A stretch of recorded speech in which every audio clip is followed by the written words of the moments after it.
aqui a matéria do Metrópolis.com, exatamente sobre mais um ponto da história toda do Estreito de Hormuz. O presidente Donald Trump ele anunciou a suspensão temporária da ação militar para reabrir o Estreito de Hormuz. O Trump disse que a decisão foi tomada com base no pedido do Paquistão e de outros países e para tentar fechar o acordo com o Irã. Porque lá no primeiro momento, a Manuela de Moura aqui em Metrópolis.com vai contar todo esse resumão pra gente. No primeiro momento, quem fecha o Estreito de Hormuz é o Irã. O Irã tem bastante domínio ali do Golfo Pérsico. E Estados Unidos ficam bastante irritados com isso, e o mundo todo. Afinal de contas, lá no Estreito de Hormuz passa mais de 20% do petróleo mundial. Importantíssimo, portanto, para a energia mundial, e também passam outros produtos muito importantes. E aí, num outro momento, o presidente Donald Trump é quem fecha o Estreito de Hormuz no lugar do Irã, e eles ficam disputando quem fecha e quem abre.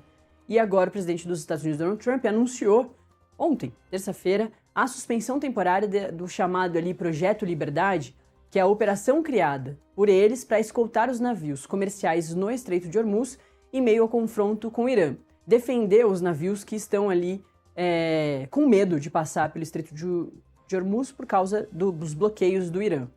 Em publicação na rede social dele, a Truth Social, o presidente Donald Trump afirmou que a decisão foi tomada, aspas dele, com base no pedido de Paquistão e de outros países. Paquistão aí, desses países neutros que têm sido utilizados como cenários para os acordos ali do cessar-fogo. Além do que classificou como enorme sucesso militar da campanha conduzida contra o Irã. Segundo o presidente norte-americano, a pausa ocorre porque Washington e Teherã, as capitais aí dos dois países, teriam avançado rumo a um possível entendimento diplomático. E ele disse mais, abre aspas, concordamos mutuamente que, embora o bloqueio permaneça em pleno vigor, o projeto Liberdade será suspenso por um curto período para verificar se o acordo pode ser finalizado e assinado, fecha aspas. Ou seja, os Estados Unidos se retiram, diminuem a pressão numa região fundamental, principalmente para o Irã, para continuar avançando nessas negociações. E aí tem foto do presidente Donald Trump entre as duas bandeiras, né, do Irã e dos Estados Unidos. E para a gente fechar esse resumão, a manobra do republicano indica mudança no tom adotado pela Casa Branca nos últimos dias, quando os Estados Unidos intensificaram a presença militar na região após o fechamento parcial do Estreito de Hormuz pelo Irã. A via marítima concentra cerca de 20% do fluxo global de petróleo e gás natural, liquefeito, tornando-se peça central da crise entre Washington e Teherã após os ataques aéreos realizados por Estados Unidos e Israel contra os alvos iranianos há mais de 2 anos. E aí a Manuela traz o resumão também do que é o Projeto Liberdade, quando ele começou, o que ele fez e agora sendo interrompido pelo presidente Donald Trump.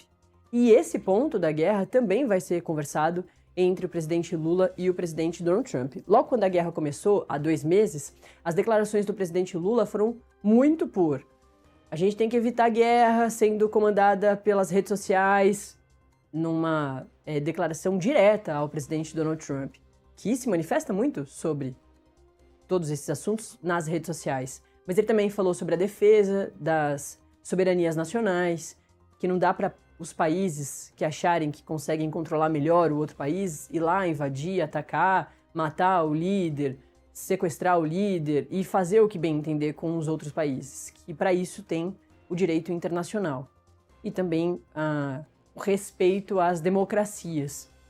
Então as declarações do presidente Lula foram bastante duras em relação ao que o presidente Donald Trump fez com o Irã também.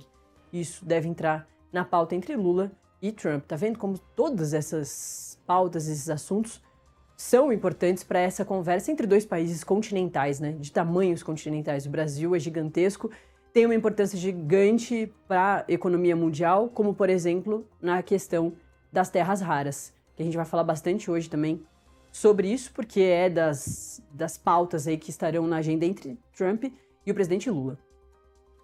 Embora